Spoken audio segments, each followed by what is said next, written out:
Jeremy Corbyn's silent thunder, the Labour schism that's tearing Britain apart. Right, let's cut straight through the Westminster waffle, shall we?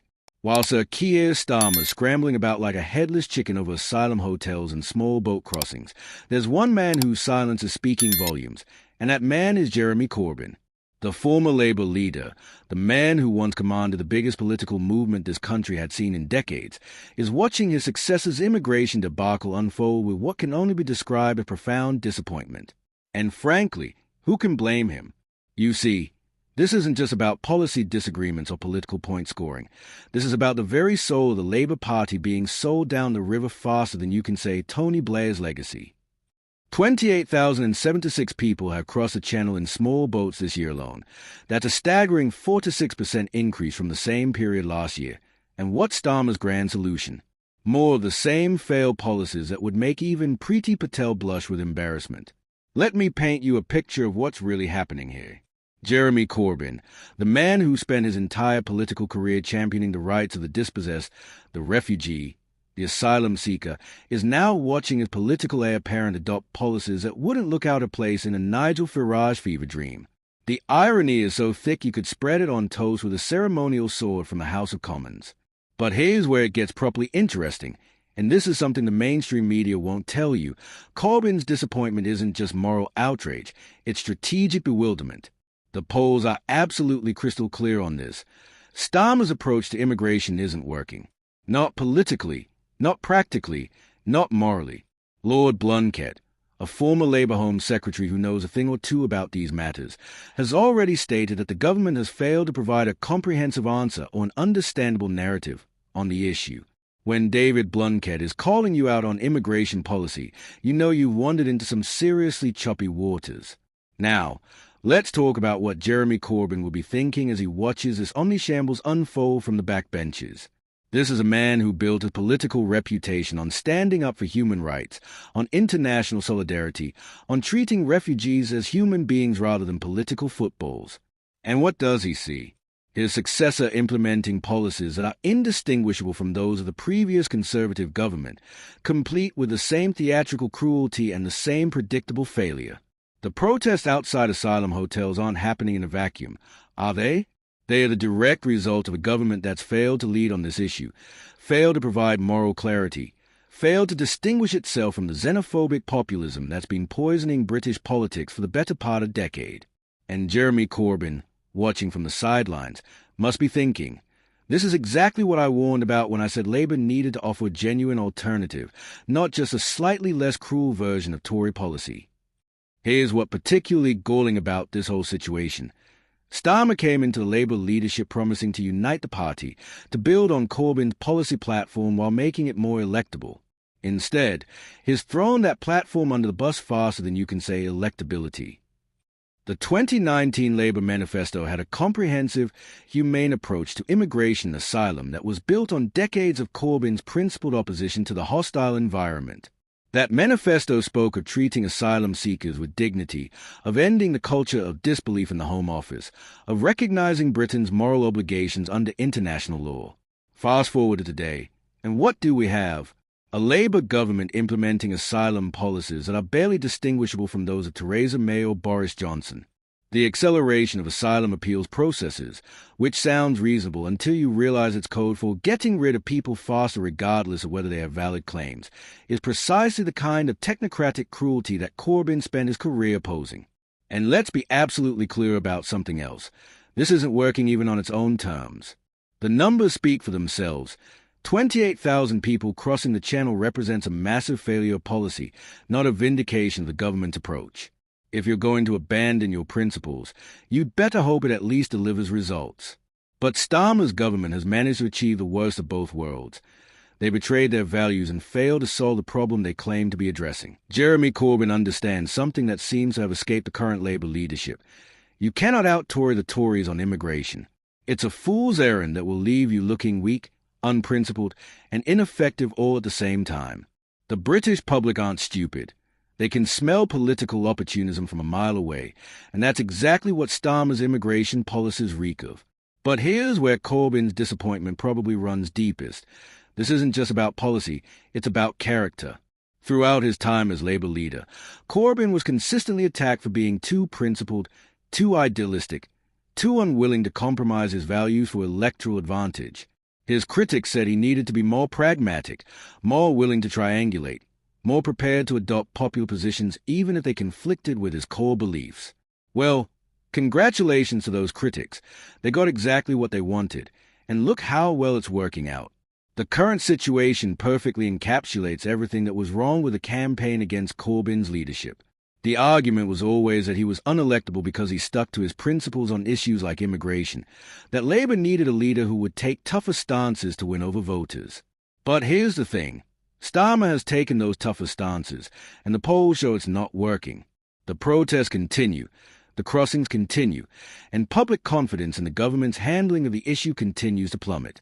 What Jeremy Corbyn represented, and this is why his disappointment with Starmer cut so deep, was a possibility of a different kind of politics.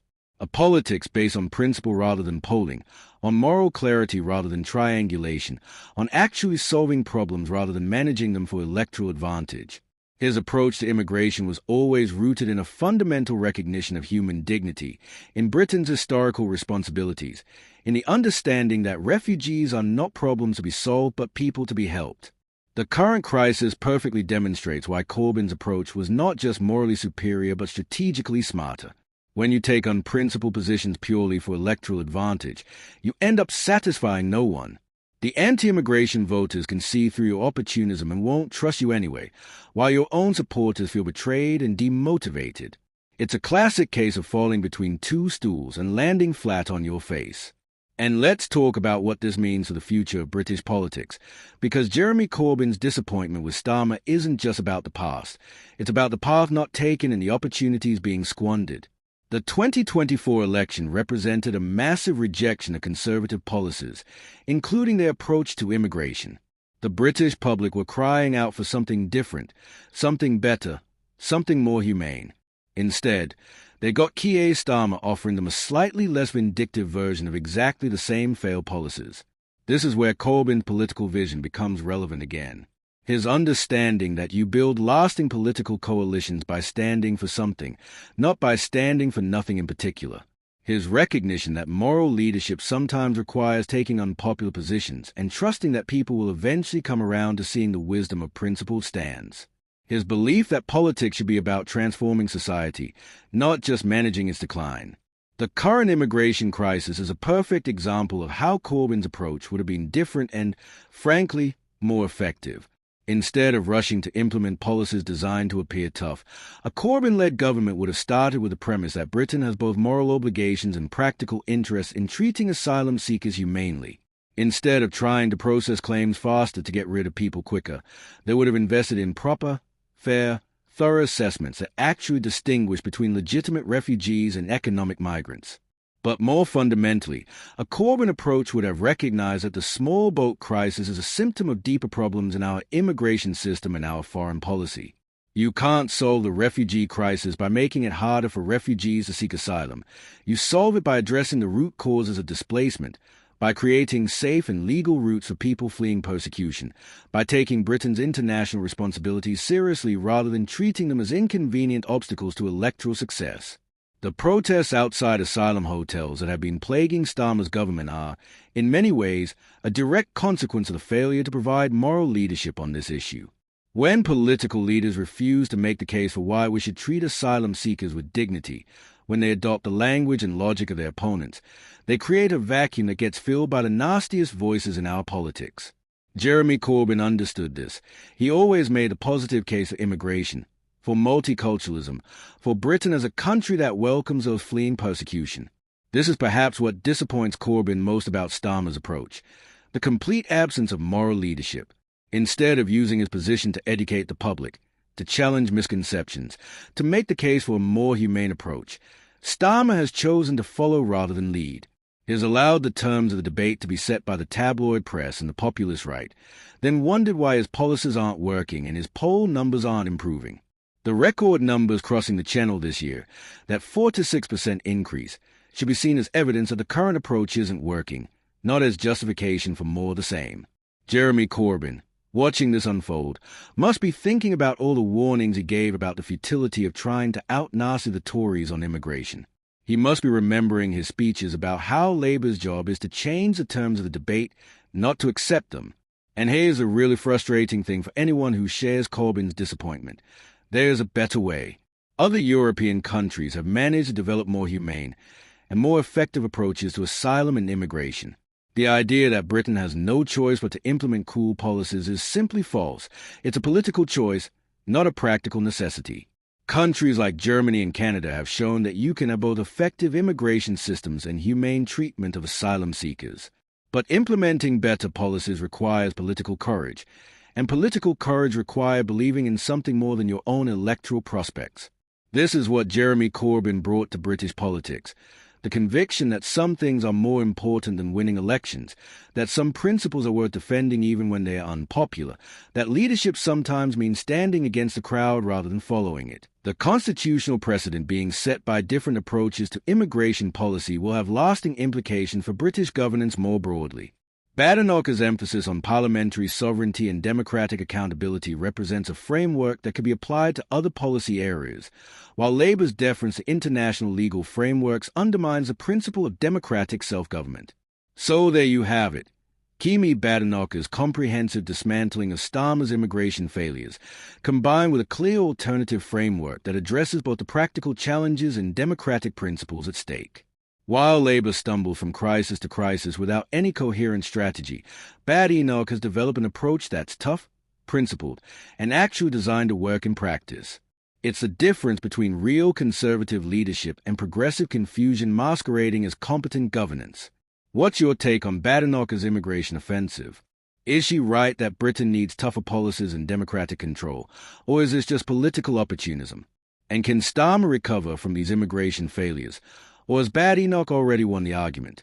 Drop your thoughts in the comments below, and don't forget to subscribe to UK Connors, because when British politics gets this interesting, you need someone to explain what's really at stake beneath all the Westminster spin.